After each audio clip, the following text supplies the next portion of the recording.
been placed alongside some of France's most important heroes here in Paris. Héroïne de guerre, War hero, combattante, a fighter, danseuse, a dancer, chanteuse. a singer, Noire défendant les a Noirs, black mais woman d'abord femme defending défendant black le genre people, humain. but first and foremost a woman defending the human race, Américaine both American et française. and French. Joséphine Baker les endosse. Josephine Baker played Mais elle into les stereotype. She shook les them up. égratigne, She scratched away les at them. tourne en burlesque She sublime. turned them into a form of sublime burlesque. Esprit des Lumières ridiculisant It was les the spirit préjugés of the Enlightenment colonialistes. period that was used to Sur des ridicule notes de colonialist Sidney Bechet. prejudice, all set to music by triomphe Sidney Bechet, est immédiat. and it was an instant success. France 24's Florence Villeminot was at tonight's ceremony, and she sent us this report. Me revoilà Paris, Paris, I'm back. That's the way this ceremony marking Josephine Baker's entombment in the Pantheon kicked off a little bit earlier. This is, of course, the top honor in France, and it was a ceremony with lots of music paying tribute to her incredible 50-year career as an entertainer. But Josephine Baker was so much more than just that, and the French president Emmanuel Macron paid tribute to all the facets of her incredible life in a very moving speech. He paid tribute to the way that she was very inventive, managed to stomp on cliches, managed to ridicule French ideas of colonialism at the time. He also paid tribute to her service during the Second World War, first of all in the Air Force and then in the resistance as a spy, and also her struggle for civil rights and her fight against racism, this through her family of 12 adopted children from around the world, what she called her rainbow tribe. According to the French president, her cause was universalism. Josephine Baker represents all those who chose France and love France. He said that though she was born in the United States, she was perhaps the most French. This is, of course, a nod to the French model of integration, a model that sees itself as a colorblind society where people can succeed upon merit, a model that is a little bit in question these days, a model that some people says just doesn't work anymore, a model that is in the spotlight ahead of the presidential election next year. So this entombment of Josephine Baker into the Pantheon, very symbolic, sixth woman, first woman of color, lots of symbolism, and of course, this incredible life that she had, a life in music. One song that we heard a lot was J'ai deux amours, Mon pays et Paris, I have two loves, Paris and my country, a song that really represents Josephine Baker and everything that she represents for the French who love Josephine Baker and gave her the top honor by this entombment in the Pantheon.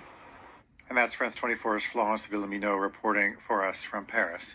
Well, joining us now is Clare Church. She's a PhD student studying at Aberystwyth University in the Department of History. Thanks so much for being with us. You've written a dissertation on the impact of singers and their music throughout the Second World War. So what can you tell us about the impact of Josephine Baker? Yeah, I mean, I'll just say I'm writing one. I haven't written it yet. So, I mean, I think something that Josephine Baker is really indicative of is she demonstrates the power of music to unite and inspire a group of people.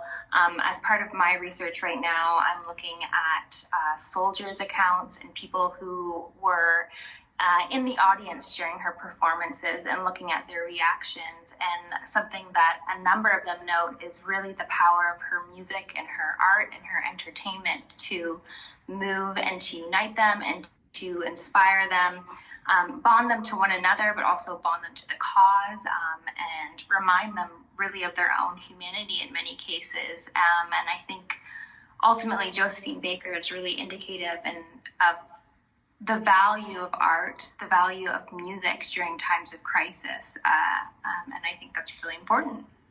Well, she certainly had a very important, she was very important to France. Have you looked into your research about what she meant to France and what she meant to France and what France meant to her? Yeah, absolutely. I mean, France ultimately was a haven of liberty and equality for her.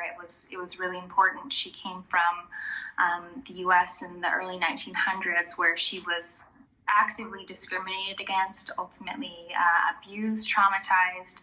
And France was somewhere where she was able to hone her craft. I guess not only hone her craft, but also really become a master of it. And she ultimately became one of the highest paid entertainers in Paris for her time. She was able to, as well, contribute to the French resistance. She was a civil rights activist. I think France meant so much to her because she was able to flourish there. She was able to live there and really be able to use her talents for what she believed in, which was freedom and equality. How does her legacy stand up to other singers of the era?